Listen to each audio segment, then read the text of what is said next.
matamis ang Yun. pinili namin. Meron na naman po tayong titikman dito mga kaibigan. Ito po yung sweet dried red apple mga kaibigan. So 500 grams po ang isa. Buy one take one. Napakamura lang mga kaibigan. So siyempre, titignan natin kung masarap. Titignan natin yung reaction ni Lysel kung magugustuhan niya.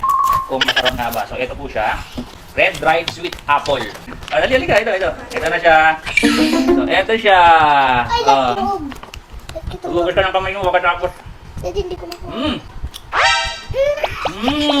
Yes! Sarap! Ang tamis mga kaibigan, oh. Swiss tapos prutas. Ang sarap. The best sa mga bata, yung mga mahilig sa matamis. Pero hindi siya sobrang tamis. Hindi siya masyadong matamis, no? Ang sarap. Napakamura lang po nito. Kung gusto nyo matikman, masarap po siya. Sobra. Ang snacks, patikman nyo sa mga bisita nyo, mga kaibigan nyo. Pag nagkwekwentuhan kayo, ayan, yung mga, sa mga bata. Akin na yan. Prutas, pero siyempre matamis. So saan mabibili? Diyan po sa Yellow Basket.